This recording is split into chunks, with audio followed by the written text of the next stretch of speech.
بسم اللہ الرحمن الرحیم۔ السلام علیکم، ویلکم ٹو مہم کہانی۔ پلیز ناول کو لائک کر دیجیے، اگر آپ نیو ہیں تو سبسکرائب ضرور کر دیجیے اور کمنٹ میں اپنی قیمتی رائے ضرور دیا کیجیے۔ چلتے ہیں ناول کی طرف۔ ایلی، تم نے سمین کو صوفے پر سونے کو کیوں کہا؟ اب یہ اس کا بھی روم ہے، یہ مت بھولو تم۔ بھابھی پورے جوش میں کھڑی ہو گئی۔ اہلیار نے ہونٹ بھینچ کر پیشانی پر بل لے کر سمین کی طرف دیکھا، جو فساد پھیلا کر سکون سے آنکھیں پٹپٹا رہی تھی۔ مجھے نہیں معلوم میں نے کیا کہا تھا، میں نیند میں تھا۔ اپنا سر جھٹک کر موبائل پر میسج چیک کیا۔ تمہیں کچھ نہیں معلوم، تم تو معصوم ہو۔ اسی معصومیت میں کل گھر سے غائب ہو گئے۔ نیلم نے اس کے سنجیدہ چہرے کو دیکھ کر طنز کیا۔ اس بارے میں پھر بات ہوگی بھابھی، ابھی آپ گر بتاتی رہیں، شاید کچھ کامیابی حاصل ہو جائے۔ وہ کہہ کر رکا نہیں تھا، تیزی سے روم سے واش روم میں گھس گیا تھا۔ ادھر سمین تو سمین، نیلم بھی شرمندہ سی ہو گئی۔ بڑا تیز کان ہے بھائی، نیلم کھسیانی سی ہو گئی۔ آپ کو آج پتہ چلا، میں تو پہلے ہی دن سے پریشان ہوں۔ سمین بری طرح سے تپ کر انہیں گھور رہی تھی۔ اچھا، گھبراؤ مت، اب اس کی موجودگی میں خیال رکھوں گی۔ نیلم مسکراتی ہوئی اس کے پاس بیٹھ گئی۔ تم فریش ہو لو تو پھر میں آتی ہوں، شام ہو گئی ہے، ہمیں پارلر سے ہو کر ہال بھی پہنچنا ہے۔ وہ اس کا سر سہلا کر صوفے سے اٹھی تھی، پھر روم سے ہی نکل گئیں۔ اس ایلی کے بچے کو بھی ابھی اٹھنا تھا۔ وہ بڑبڑاتی ہوئی صوفے سے اٹھی تھی۔ اتنی تیاری کے بعد اب کون سی تیاری کرنی ہے؟ اپنا آپ آئینے میں دیکھ کر وہ مڑی تو واش روم کے دروازے پر کھڑے اہلیار کو دیکھ کر اپنی اور اس کی تنہائی کا خیال آیا۔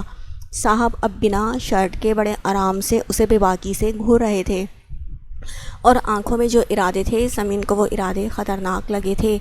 کپڑے دوں تمہیں ایلی، تمہیں بھی تو جانا ہوگا، وہ سب سمجھتی ہوئی بھی نہ سمجھی سے اظہار کرتی الماری کی طرف کھسکی۔ وہاں سے دروازے کی طرف بھاگنا آسان تھا، بھابھی کبھی بھی آ سکتی تھی اور وہ ان کے سامنے شرمندہ نہیں ہونا چاہتی تھی۔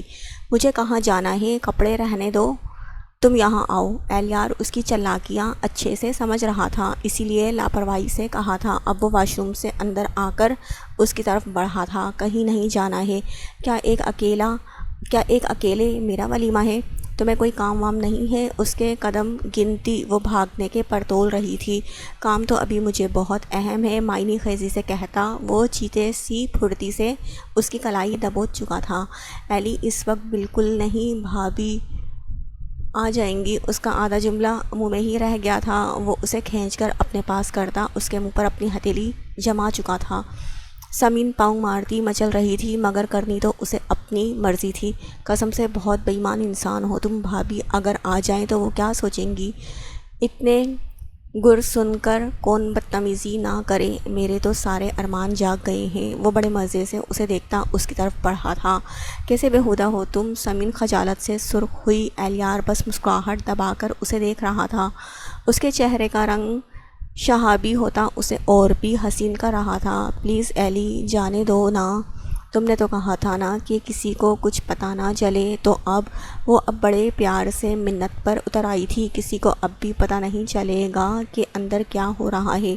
وہ اب اس کے قریب آ کر کھڑا ہو چکا تھا۔ مجھے جانے دو ورنہ۔ سمین نظریں چراتی اس کے ہاتھ دیوار سے ہٹانے لگی جو اسے گھیرے ہوئے تھے۔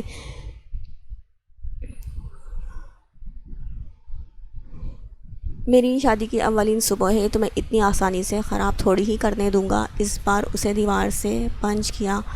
صبح نہیں دوپہر ہے مسٹر مجنوں، ہٹو پرے۔ سمین اپنے دل کی تمنا کو نظر انداز کرتی چلے جانا چاہتی تھی۔ اہلیار نے بس اسے ایک نظر دیکھا اور نیلم بھابھی کا سوچ کے پیچھے ہٹ گیا تھا۔ کیا ہے اہلیار، کم سے کم آج کے دن تو اپنا منہ درست کر لو۔ اتنی حسین دلہن کے ساتھ اتنے ہینڈسم دولہے کو سنجیدہ بیٹھے دیکھ کر سب کو برا لگ رہا ہوگا۔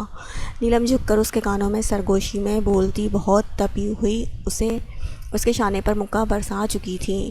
اس قسم کے فنکشن مجھے بالکل نہیں پسند، میرا منہ ہمیشہ کی طرح ایسے ہی بنا رہے گا۔ آپ ٹینشن نہ لیں، آپ انجوائے کریں۔ انہیں ٹکا سا جواب دے کر وہ صوفے سے اٹھ کھڑا ہوا تو نیلم بھوکلا گئی۔ ارے کم سے کم بیٹھو تو، آج مت بھاگو۔ وہ اس کا ہاتھ تھام کر دھیمی آواز میں بولی تھی۔ سمین ان دونوں سے لاتعلق اپنے ساتھ بیٹھی نیلم کی کزن سے باتیں کر رہی تھی۔ اہلیار کے اصل منہ بننے کی وجہ تو یہی تھی کہ ایک منٹ کے لیے بھی کوئی ان دونوں کو اکیلا چھوڑ ہی نہیں رہا تھا۔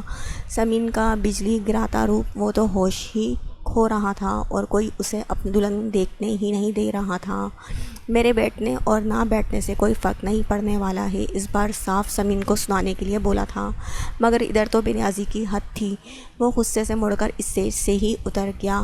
کتنے لوگوں نے ہی اسے اسٹیج سے اتر کر جاتے دیکھا تھا۔ ایک بات پوچھوں نگار، برا تو نہیں مانو گی؟ اسٹیج سے اطراف میں لگی ٹیبل میں سے ایک ٹیبل پر نگار بڑے آرام سے مشروب کا گلاس ہاتھ میں لیے اپنے فرینڈز کے ساتھ بیٹھی ہوئی تھی۔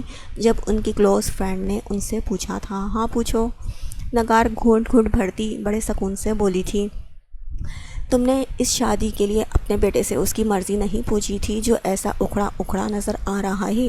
ایسا لگ رہا ہے زبردستی کی ہے تم لوگوں نے۔ انہوں نے جو پوچھا تھا، نگار کے لب مسکرا دیے، کچھ ایسا ہی سمجھو، یو نو کہ یہ لڑکی میرے ہسبینڈ کی بیٹی ہے، میرے ہسبینڈ نے میرے بیٹے کے سر تھوپا ہے اسے، ورنہ کہاں یہ جاہل گنوار سی لڑکی اور کہاں میرا بیٹا۔ وہ مشروب کے گلاس سے گھونٹ گھونٹ لیتی بہت حقارت سے سمین کی طرف دیکھ رہی تھی۔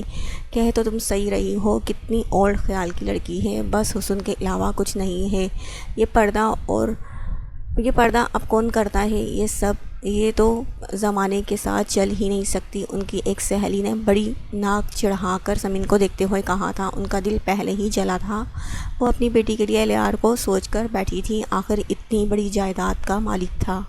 ارے اس کے پردے پر مت جانا، بہت ہی گھنی لڑکی ہے، اس پردے کی آڑ میں ہم نے بہتوں کو کھیل کھیلتے دیکھا ہے۔ نگار کی آنکھیں سرخ ہونے لگی تھیں، سمین کے چہرے میں ایک چہرہ اور نظر آنے لگا، اچھا لگتا تو نہیں، بہت ہی معصوم سی لگتی ہے۔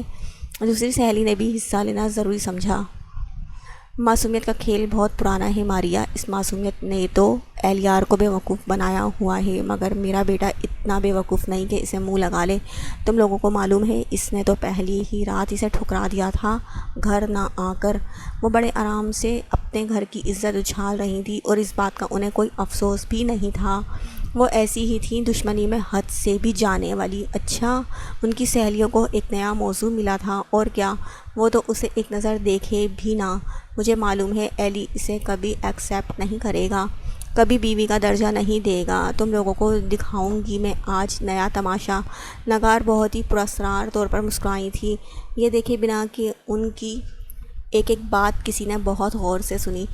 ادھر الیار بڑے آرام سے آ کر ایک طرف بیٹھ گیا تھا، جہاں وہ آرام سے کرسی کھینچ کر بیٹھتے ہوئے اسٹیج کی طرف دیکھ رہا تھا۔ یہاں سے وہ سکون سے سمین کو دیکھ سکتا تھا اور دیکھ کر دید کی پیاس بھی بجھا رہا تھا۔ وہ ساحرہ تھی، ساحرہ ہر روپ میں اسے اور بھی دیوانہ کر دیتی تھی۔ الیار کا دل کہہ رہا تھا اسے اپنے سینے میں چھپا لے، جسے کوئی اور نہ دیکھے، مگر ہائی رے یہ دنیا، اور پھر مجبوری، اسے تو آج ڈیل کے مطابق اب دکھاوے کے لیے سمین کو اس کے روم میں بھیج دینا تھا، یعنی اپنی محبوب بیوی جو قیامت ڈھا رہی تھی اسے خود سے دور کر دینا ہے۔ وہ دل میں سوچ رہا تھا، اس سے بہتر تھا کہ میں اس سے اظہار ہی نہیں کرتا، نہ اظہار کرتا، نہ وہ قریب ہوتی، نہ ہم دونوں ایک ہوتے، نہ ڈیڈ سنتے، نہ سب ایسے ہوتا کہ اس سے اب دور رہنا پڑتا۔ وہ بڑبڑاتے ہوئے بہت خجالت سی محسوس کر رہا تھا۔ مجھے پہلے سارے مسئلے سلجھانے چاہیے تھے، پھر رخصتی کروانی چاہیے تھی، تب دکھتا کوئی ایک لمحے کے لیے بھی تمہیں مجھ سے جدا نہیں کر سکتا تھا۔ الیار نے ایک بار سر آسمان کی طرف اٹھایا، اللہ بس آج کی رات کوئی تدبیر نکال دے کہ میں سمین کے پاس رہوں۔ ڈیڈ آج کی رات مجھے اس کے پاس رہنے دے، ورنہ اگر بنا کچھ بتائی میں نے روم میں سے اسے نکالا نا تو پھر میری مجال نہیں جو سمین کے روم میں جا سکوں، وہ تو مجھے کچا چبا ڈالے گی۔ وہ بھی پورا کا پورا سالم آسمان کی طرف دہائی دیتا۔ الیار سب سے بے خبر تھا، یہاں تک کہ اپنے قریب آ کھڑے ہوئے فائق صاحب بھی وہ مسکرا دیے۔ وہ نہ جانے کس کی بات کر رہا تھا، کون تمہیں سالم نگل جائے گا، ان کی آواز پر وہ اپنی جگہ پر بیٹھا بیٹھا بری طرح سے اچھلا تھا۔ انہیں سامنے دیکھ کر اپنی جگہ سے گھبرا کر کھڑا ہو گیا۔ جی وہ کچھ نہیں، بس ایسے ہی آئیں بیٹھیں ڈیڈ۔ پہلے وہ بوکلایا تھا، پھر فوراً ہی سنبھل کر کہتا، نارملی مسکرا دیا، ہاتھ بڑھا کر انہیں بیٹھنے کے لیے کرسی پیش کی۔ وہ مسکراتے ہوئے اس کے پاس بیٹھ گئے۔ الیار نے بڑے غور سے ان کا چہرہ دیکھا۔ اس دن کے بعد وہ آج اسے ایسے ہی نظر آئے جیسے وہ اس کے لیے بہت پہلے والے ڈیڈ تھے، ان کے مہربان ڈیڈ، محبت سے دیکھتے۔ کیا بات ہے، یہاں کیوں چلے آئے، دل گھبرا رہا ہے؟ انہوں نے بیٹھتے ہی سب سے پہلے یہی پوچھا تھا۔ انداز کافی دوستانہ تھا۔ بس ایسے ہی، آپ کو معلوم ہے مجھے نہیں پسند یہ سب۔ وہ ہلکے سے مسکرا دیا۔ آئی نو، بٹ یہ تمہارا ولیمہ ہے، کچھ مسکراہٹ تو ہونی چاہیے۔ وہ اسٹیج کی طرف دیکھ کر پھر سے اس کا چہرہ دیکھنے لگے۔ آپ نے چھوڑا ہے مسکراہٹ لائک، ورنہ سب نارمل ہوتا تو شاید ناچتا ہوا ملتا۔ وہ دل میں خفگی سے بڑھایا، لیکن یہ صرف سوچ سکتا تھا کہ تھوڑے ہی کہہ سکتا تھا۔ کہا تو بس اتنا ہی، جی بس ایسے ہی۔ مجھے معلوم ہے ہمارے بیچ کیا طے ہوا تھا، اور میرے کہنے پر تم راضی ہوئے تھے، اس لیے تم ایسے نظر آ رہے ہو مگر میں ایسا بھی نہیں چاہتا تھا کہ لوگوں کو باتیں بنانے کا موقع ملے۔ ایلیار اب ناسمجھی سے ان کا چہرہ دیکھ رہا تھا۔ میں سمجھا نہیں ڈیڈ۔ اس کی آنکھوں میں الجھن دیکھ کر فائق صاحب مسکرائے۔ دیکھو ایلی، تم نے جو کیا اس کے لیے میں نے تمہیں معاف کیا، اور تم اپنی بات پر ثابت رہو گے اس کا یقین بھی ہے، کیونکہ میں رخصتی والی رات تمہیں آزما چکا ہوں۔ میز پر اپنے ہاتھ پھیرتے ہوئے وہ بہت ٹھہر کر بول رہے تھے۔ جی آپ بھروسہ رکھیں، اب وہی ہوگا جو آپ چاہیں گے۔ ایلیار سنجیدہ تھا۔ گڈ، مجھے تم پر بھروسہ ہے، مگر آج میں کچھ اور چاہتا ہوں۔ وہ اب اپنے پیر پر دوسرا پیر رکھ کر کرسی کی پشت سے ٹیک لگا کر بیٹھ گئے۔ کیا چاہتے ہیں؟ ایلیار دل میں ذرا سا فکر مند ہوا تھا۔ کہیں اب کوئی اور ڈیمانڈ تو نہیں؟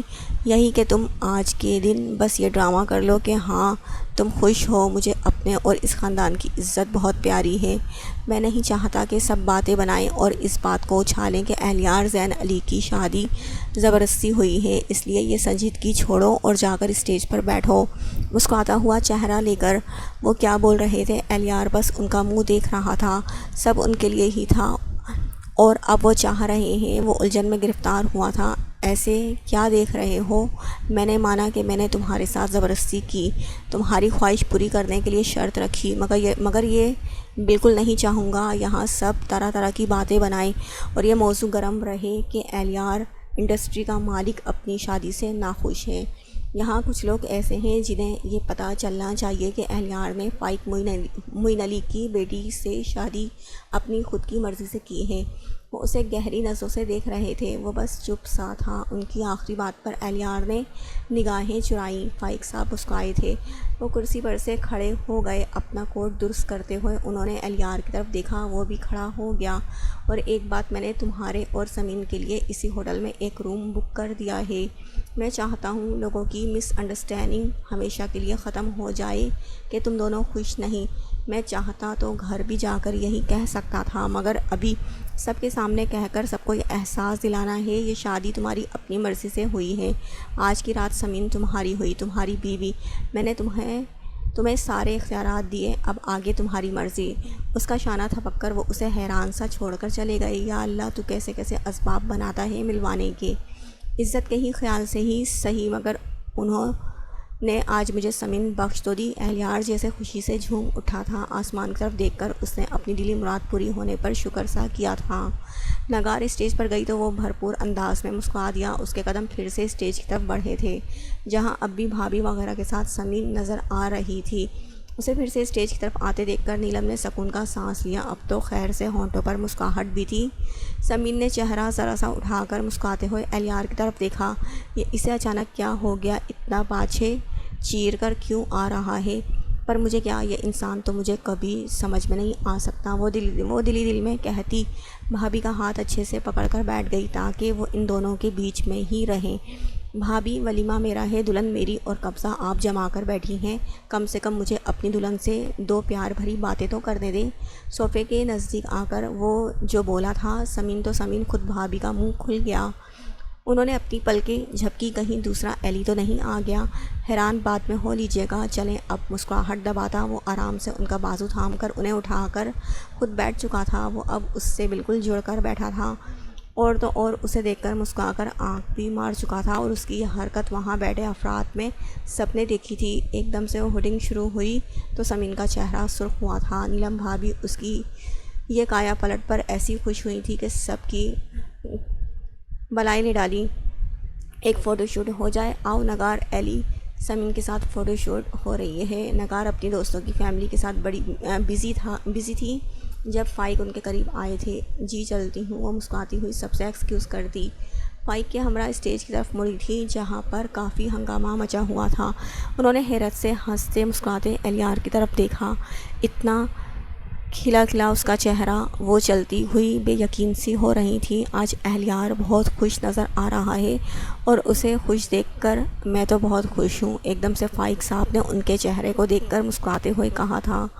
نگار بس انہیں دیکھ کر رہ گئی، پھر وہ حیران بھی تھی اور غصے سے جل بھی رہی تھی۔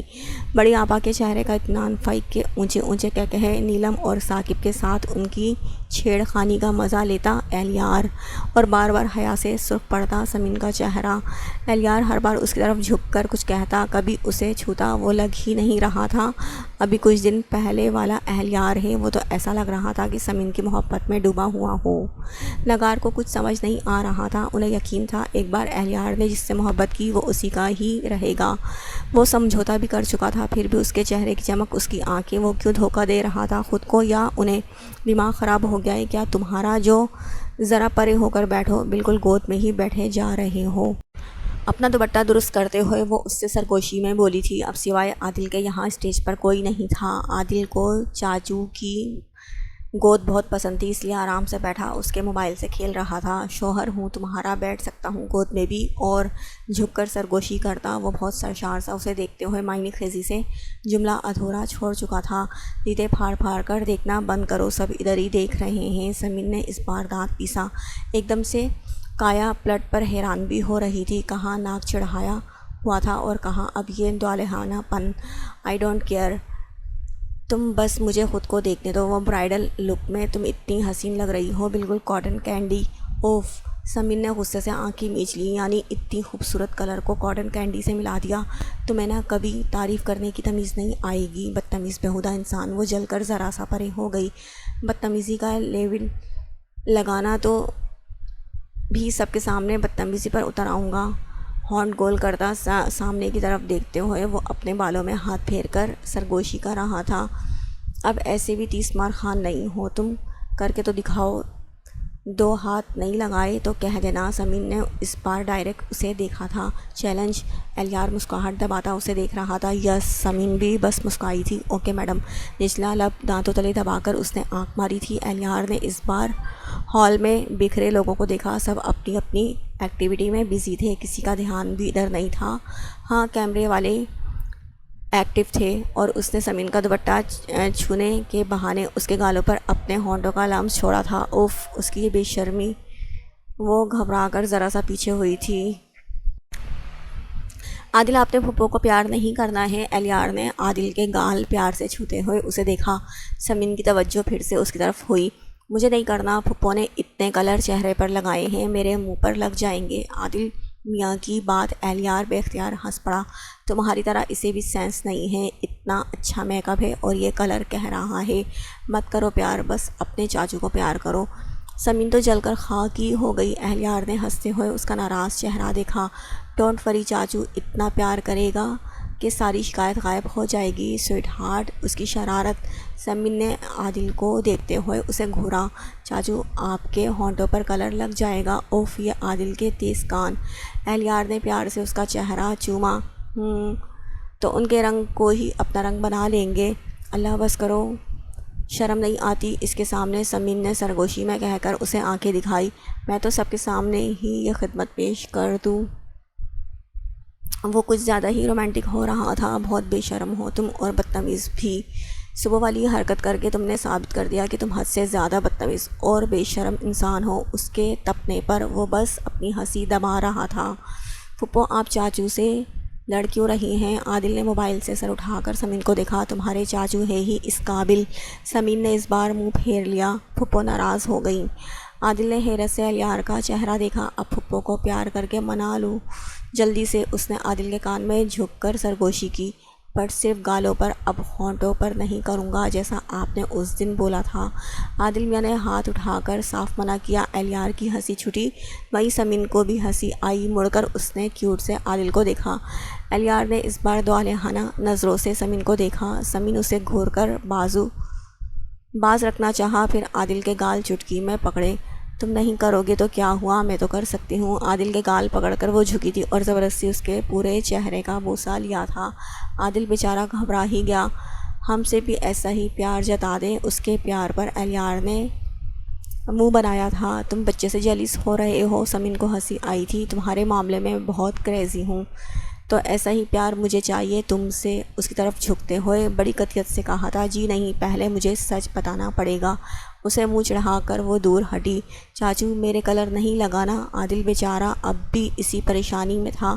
دونوں ایک دوسرے کو دیکھ کر ہنسے تھے۔ رات آہستہ آہستہ ڈھلنے لگی تھی اور دھیرے دھیرے مہمان اب رخصت ہونا شروع ہو گئے تھے۔ اپنے روم میں چلیں سر، آپ کے اور آپ کی مسز کے لیے یہاں روم بک ہے۔ ہال میں اب بس گھر والے، بقیہ رشتہ دار اور کچھ اور بھی خاص مہمان بچے تھے کہ جب ہوٹل کے سارے اسٹاف نے دلہا دلہن کے پاس آ کر کہا تھا، سب خود الیار بھی چونکا تھا۔ کس نے روم بک کروایا؟ ہم بھی تو دیکھیں، نیلم ایکسائٹڈ ہو کر بولی تھی۔ ثاقب نے بیوی کی بات پر پیشانی پر ہاتھ مارا۔ جی، دلہا اور دلہن کے لیے یہاں ایک روم بک کیا گیا ہے اور ان کے استقبال کے لیے ہم لوگوں کو خاص پروگرام کے لیے کہا گیا ہے۔ سب کے چہرے ہوٹل کے مینیجر کی شکل دیکھ رہے تھے۔ کس نے بک کیا ہے روم؟ کس کی اجازت سے؟ یہ نیا ڈرامہ نگار کا شروع ہوا۔ الیار نے اپنی ممی کا غصہ دیکھا۔ نگار ایک دم سے بولتی اٹھ کھڑی ہوئی۔ میں نے کروایا ہے روم بک، تمہیں کوئی اعتراض؟ اچانک سے فائق صاحب وہاں بولتے ہوئے آئے تھے۔ نگار اپنے ہونٹ بھینچ کر رہ گئی تھی۔ وہ تو پھر سے نیا تماشا دیکھنے والی تھی، بلکہ سب کو دکھانے والی تھی، مگر پہلے بدلتے الیار کے انداز، اب یہ نیا ڈرامہ وہ کبھی برداشت نہیں کر سکتی تھی کہ ان کا بیٹا ان کی دشمن نوشی کی بیٹی کو بیوی کا حق دے۔ ایلی بیٹا، رات بہت ہو گئی ہے، تم لوگ جاؤ، جا کر آرام کرو، ہم سب بھی اب چلتے ہیں۔ بڑی ماں بول کر اٹھ کھڑی ہوئی، یعنی انہیں معلوم تھا نگار بہت جلتی ہوئی نظر سے انہیں دیکھ رہی تھی، اور پھر وہ سب دیکھ کر اندر سے سلگنا شروع ہو چکی تھی۔ کیا انتظامات کیے تھے ہوٹل والوں نے؟ پورے شاہراہ اوپر پھول بچھائے ہوئے تھے، پورے شاہراہ پر پھول بچھائے ہوئے تھے۔ اسی شاہراہ پر اسٹاف ہاتھوں میں پھولوں کی ٹوکریاں لیے کھڑے تھے کہ جب دلہا دلہن گزریں تو سب پھول برسائیں۔ بیک گراؤنڈ میں بجتا میوزک، سب کچھ بے حد خوبصورت اور رومانٹک سا تھا۔ جب ساری رسمیں ہو گئی ہیں تو ایک رسم اور ہو جائے بڑی ماں۔ دلہا دلہن اٹھے ہوئے تھے کہ نیلم راستے میں آ کے بولی، نو، اب کوئی رسم نہیں، میں کوئی بھی آپ کی رسم نہیں کرنے والا۔ الیار اپنی خوشی پر قابو پاتا ایک دم سے بولا تھا، سن تو لو، تمہارے فائدے کی رسم ہے۔ نیلم نے معنی خیزی سے آنکھیں مٹکائیں۔ ایلی، سمین کو اٹھا کر لے جاؤ اپنے ساتھ۔ بڑی ماں نے بے انتہا خوشی کے ساتھ اس کے کندھے پر ہاتھ رکھا۔ او، تو یہ رسم ہے؟ الیار کا چہرہ کھل اٹھا۔ اور یہ رسم تو تم ضرور پوری کرو گے۔ وہیں کھڑے ثاقب نے ان کا زور سے شانے پر ہاتھ مارا تھا۔ جی، آپ کی طرح یہ رسم میں ضرور پوری کروں گا۔ وہ ان کے مارنے پر چڑھ کر بولا تو سب کے کہے چھوٹے تھے۔ فائق صاحب نہ جانے کیوں وہاں سے ہٹ کر چلے گئے تھے۔ کچھ منظر بری طرح سے یاد آئے تھے، سینے میں پھر سے درد سا اٹھا تھا۔ میں چل لوں گی خود، سمین نے گھبرا کر پاس کھڑی نیلم سے سرگوشی کی تھی۔ اتنی مشکل سے یہ نارمل ہوا ہے، اب تم شروع ہو جاؤ، چپ چاپ جاؤ اور میری باتوں پر عمل ضرور کرنا، دیکھنا کچھ ہی دنوں میں تمہارے آگے پیچھے پھرے گا۔ نیلم بڑے اطمینان سے اس کے کانوں میں گھسی بولی تھی۔ جی، وہ بہت چبا کر بولی تھی۔ ایلی بیٹا جاؤ، رات بہت ہو گئی ہے، بڑی ماں نے کہا تو وہ سر ہلاتا جھکا تھا اور دوسرے ہی لمحے سمین اس کے بازوؤں میں تھی۔ مارے شرم کے سمین جیسے لرز ہی اٹھی۔ سب کی ہوٹنگ، سب کی آوازیں، الیار کے چلتے ہی پھولوں کی بارش شروع ہو گئی تھی۔ سارے منظر کیمرے میں قید ہو رہے تھے۔ Good night sir, good night میم۔ روم کے ڈور تک اسٹاف کا مینیجر انہیں بول کر جا چکا تھا۔ اب اتارو گے بھی مجھے یا گود میں لے کر کھڑے ہی رہو گے؟ روم کے ڈور پر وہ اسے دیکھتے ہوئے آہستہ سے ہرائی تھی۔ کبھی نہ لڑنا، مت چھوڑنا۔ وہ اسے آہستہ سے اتار کر روم کا ڈور کھول چکا تھا۔ سمین اسے گھورتی اندر آئی تھی۔ جیسے ہی دونوں نے قدم وہاں رکھا، دونوں پر پھولوں کی بارش ہوئی تھی۔ الیار نے تیزی سے مڑ کر ڈور لاک کیا تھا اور دوسرے ہی پل وہ پھر سے اسے گود میں اٹھا چکا تھا۔